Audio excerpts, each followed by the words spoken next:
What's up, everybody? Welcome to another exciting episode of Full Circle. I'm your host, as always, Harmon Jr. Please feel free to follow me at Harmon Jr. on your favorite social media. And I'm Fradette. You can find me at ToonVelo. You can find me at all your favorite social media. We have a great episode for you today. We are back from PAX South. Woo! Sweet varsity swag that Odell is wearing. I think I'm gonna get a jacket from each show this year. Oh, collectibles then. Okay. Yes. Nice. Including PAX Australia? You know what? We don't speak of that one. We don't speak of that one. Okay. It's from down under and below us, beneath us. We are going to talk to you about what manga you should be reading. That's right. We like to promote this occasionally. We have new ones for you. What will they be? All right, so Temtem is finally out, in quotations for those not watching. It's in early access on Steam currently. They've released approximately the first 20 hours of gameplay in the game and about 80 of the, they say over 161 Temtem, so I'm going to say approximately 200 or less. Yeah. That's just weird. We have over 161. It's just like, how many do you just... It would be funny if they were trying to really mock Pokemon and they're just like, yeah, all 152 originals. Just like, okay. So it's out. People experience it, and we're going to talk about first impressions, essentially. This is not a review, just first impressions. Exactly. Purely that. But first and foremost, we have to dig up and throw salt at the fact that the 5th Smash DLC character has been released. Blythe from the Fire Emblem's Three Houses game. Yeah, Sakurai. So I'd like to preface this segment by saying this is not me and Odell complaining that our favorite character didn't make it. It should have been so and so. That's not what we're doing. Just we're going to review some of the complaints that the fandom has had at large and how they're probably fair and warranted. And maybe why, of course, that Sakurai put in Blythe as they did. So first and foremost, he's a Fire Emblem character. If you didn't know that, it's a Fire Emblem character. And it has been, I wouldn't say a complaint, but a concern in the Smash fandom. It's just like, wow, it was cool. We got Marth, we got Roy, then we got Lucina, and we got Chrome, and then we got Ike, Robin, and then Robin. And then it started to go into the, all right, we got like the mainstays. And it was just like, then we got the, who are they? It'll be the essential of like the new Mario character, Wooper, and like people are like, "What? Who's that?" It's the bat. You're like, "Oh, okay." Yeah, Big the Cat from Sonic finally made it into Smash.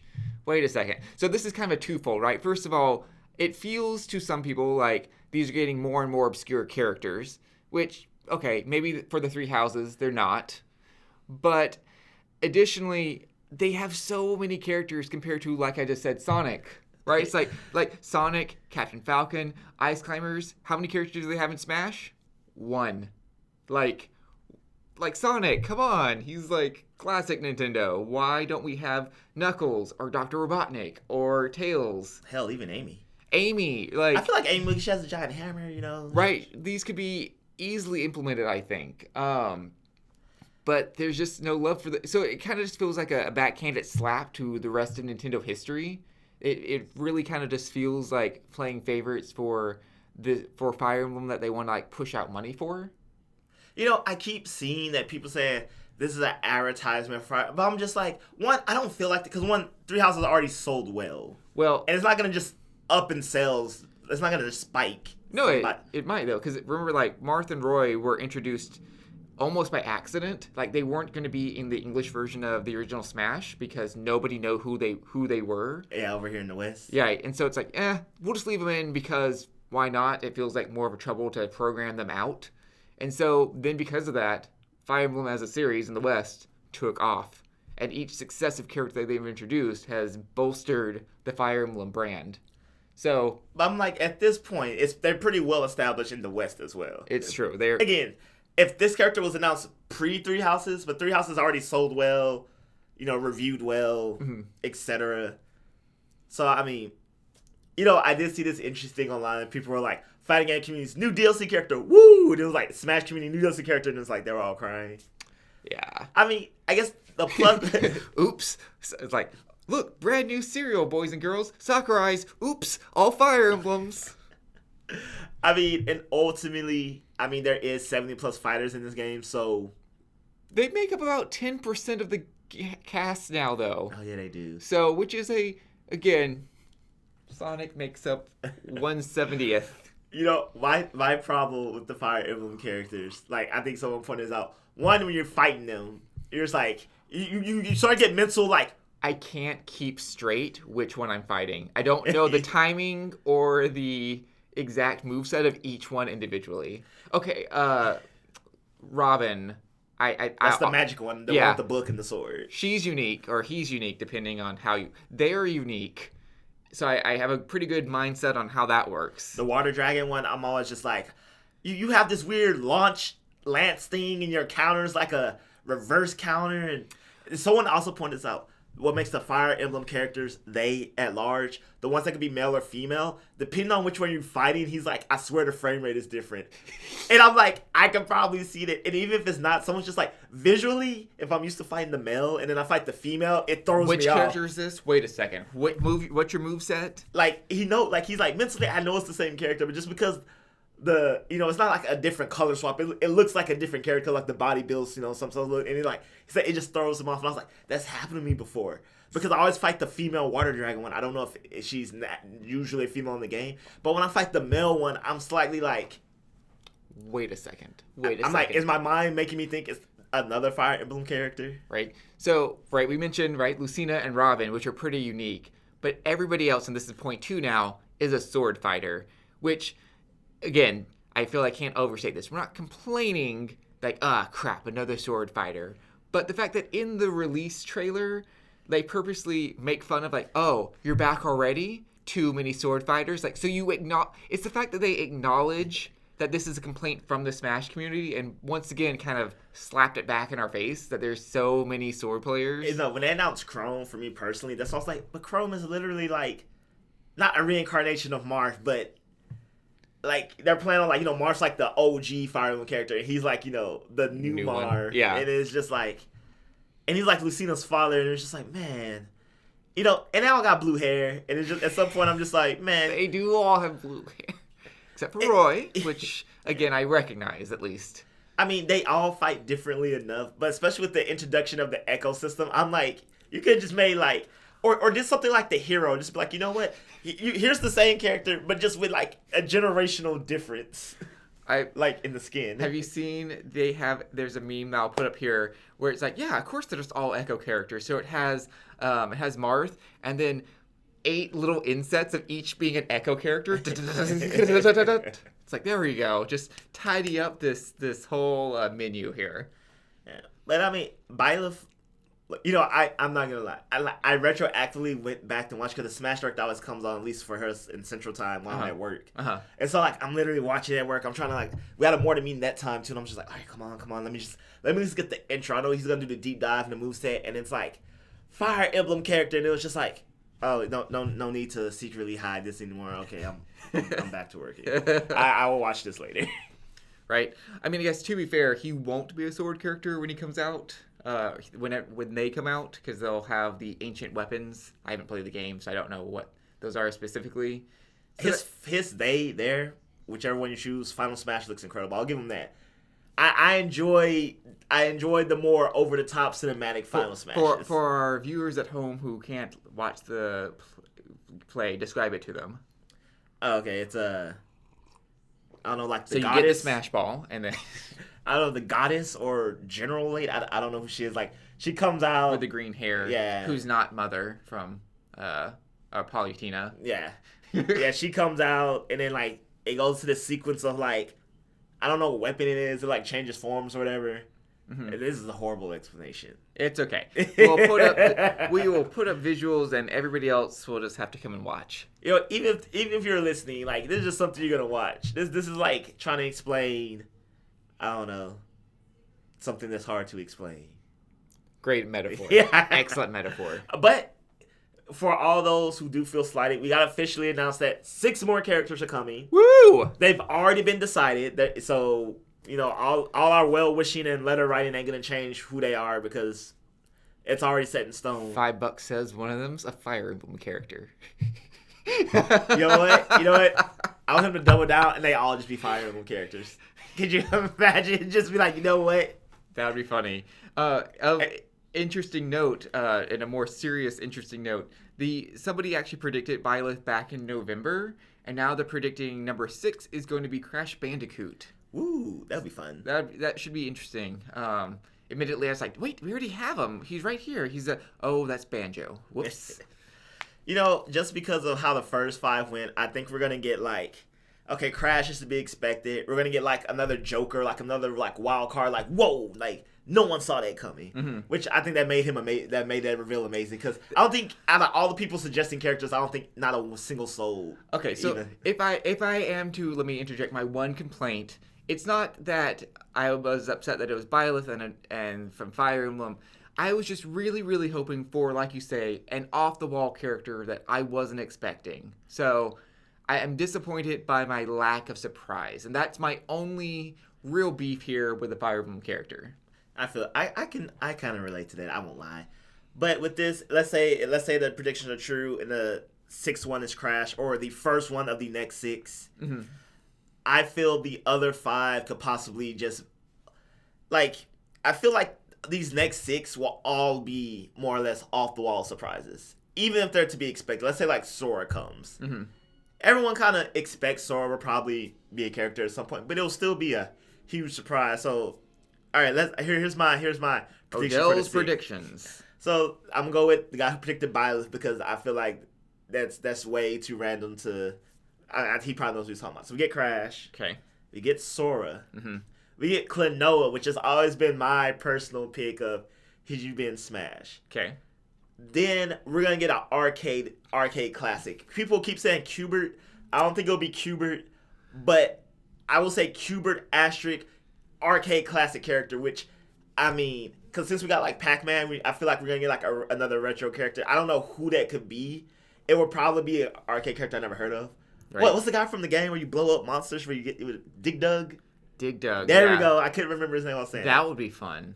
Yeah, so that's 4, right? Yeah, it's 4. Okay, then we'll get Spyro to round out that whole Crash Band. It would make sense. We get Spyro the Dragon, and then Sonic character. Okay. I'm gonna go Sonic character. It doesn't matter. It could be Knuckles, Tails, Amy, Dr. Robotnik, and if we don't get Sonic character / obscure Mario universe character. Okay. It wouldn't be like a Rosalina or a Peach or a Daisy or I don't know. I feel like they put they got the Bowser kids and Bowser's and nope. Random citizen from New Dunk City. Yes, it will be literally. Hello there. Yes, it will be. It might be Cappy himself. I don't know. I feel like that'd be weird. How would because he needs a form to work on. Your Cap and your whole plan just taking over other people and then making them fall off. That's all he does. Wow, that'd be. But yeah, that'd be a truly unique mechanism. I mean, you have to admit, we don't have any other Smash character that does that. I don't know. He comes out as a frog or some random innate object from the game. I don't know. But yeah, obscure Mario character or / Sonic character. Okay. What about you? Oh, okay. Yeah, I know. I put you on the spot. Put me on the spot. Okay, yeah, I'm gonna go with Bandicoot and a Sonic character. I swear I'm not ripping you off. Well, Bandicoot will. We're just assuming that dude's right. Okay, so I need 4 more. Yeah. Let's see. I'm gonna go. I can't say Dante because I feel like if he didn't make it in this first round, he's not gonna make it at all. Sorry, Dante fans. You gotta get Emily Caldwell. Caldwin. Oh man. No. We're not gonna get the Bethesda characters. You know who would be interesting though? Who? One of the androids from Nier Automata. Huh. Right? They have sort of. Can we say a character from Ruby? I mean, I know they're an anime, but they're a game. They're like a Flash game. They have a game. I'm gonna say a character from Ruby because that just feels fun. So we got Nier Automata and Ruby.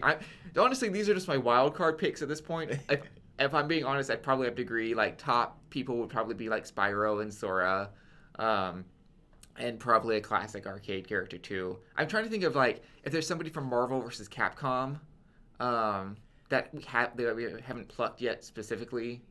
Beautiful Joe. I haven't said it, but I feel like Yeah. He's really been a character that, like... Okay, you don't get to say him. I'm going to say Beautiful Joe. And I think that's about 6 for me. That's cool. We can rock with that. Yeah. Yeah, so let us know in the comments who you think is going to be in Smash or who you just want. No, correct. Let us know in the comments who will not be in Smash, because let's be real. Any character you pick is like, I think Sakurai goes and he's just like, nope, out. Right? Oh, Sakurai.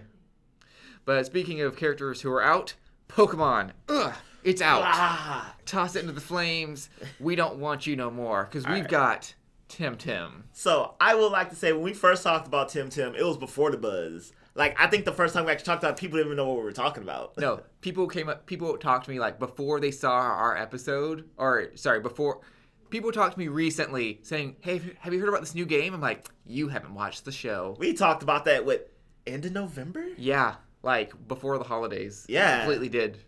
Yeah, so yeah, people, if you listen, you're up on news. But anyway, we talked about Temtem way back when, but now it's out, and if you haven't heard about it by now, you've just been sleeping under a rock. Right. And so I would like to preface this with, Temtem's been getting a lot of hype, and it's good and bad, because, I mean, yay, it's an indie game, and yay, they need support. But now it's people are hyping it out of spite, which I think is weird. People are trying to champion Temtem because they're trying to spite Pokemon, which is like, it's just a weird thing to do in my mind. I don't know. A lot of people can be motivated by spite. I think it's a very powerful emotion. And people are getting mad because people keep comparing it to Temtem, despite it being obviously inspired by Pokemon. Literally. And the creators have obviously said this heavily draws from Pokemon. Exactly. So it is a Pokemon clone. I don't care if you get mad, you can come at me. It just is, people. It literally just is. Mm-hmm. Doesn't mean it's bad. That's just what it is. So and people are like, oh, creature detectors, they all clones. And like, no, Digimon games are not clones of Pokemon. Yokai Watch are not clones of Pokemon. What other creature collector games are there? Yokai Watch, Digimon. I feel like I'm missing Monster Hunter is not. That's not. That's literally not what you're doing, despite what the name would imply. Yeah. So, early impressions, it's like Pokemon.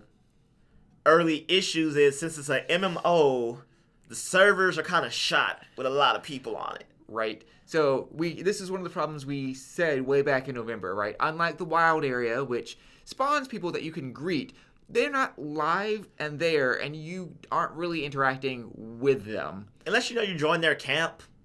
Right. If you join the camp, which even then it's not directly talking to them. If you join their raid, which again, you're not directly talking to them. And these are limited to parties of 4.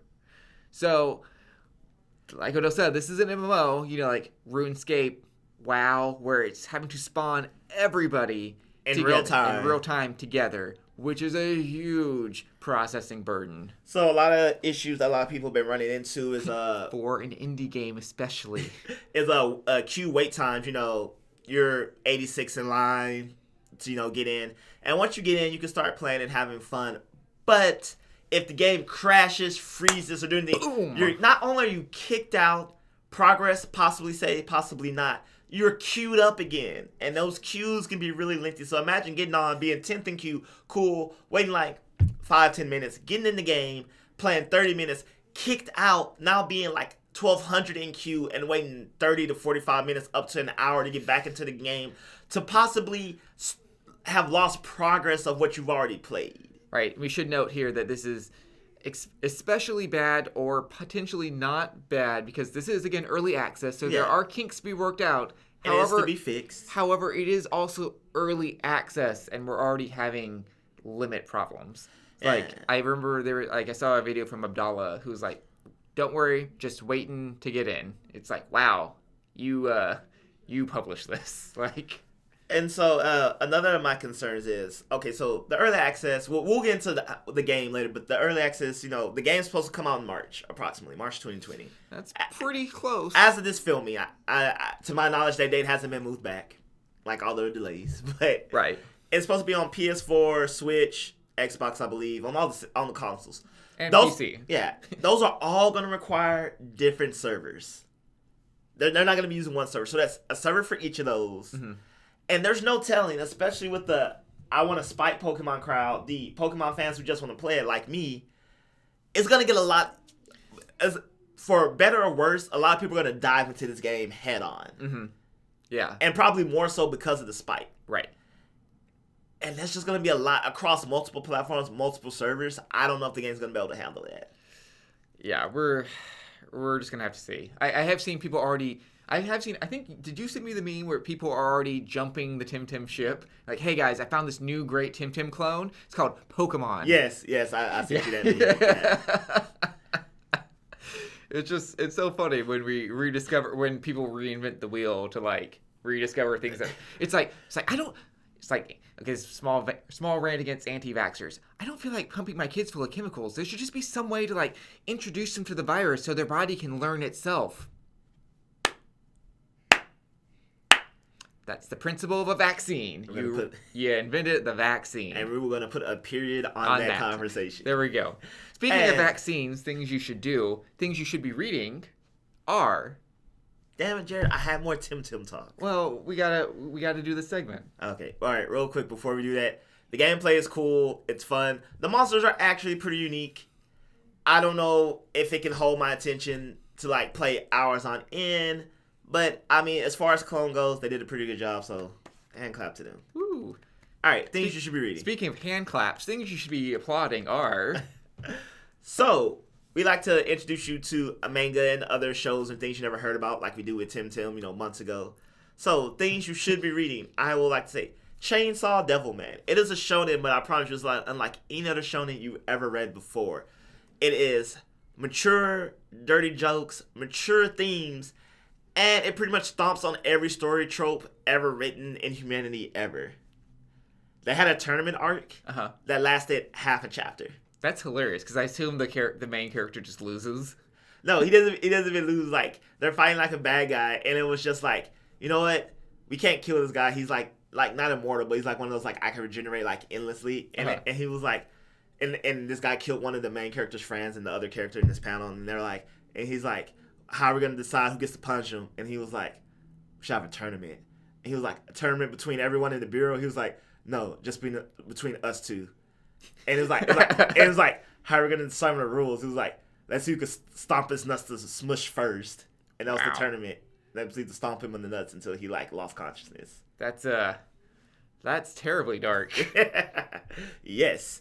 But it's also terribly funny and like, the character Denji, he's not smart. He's an idiot.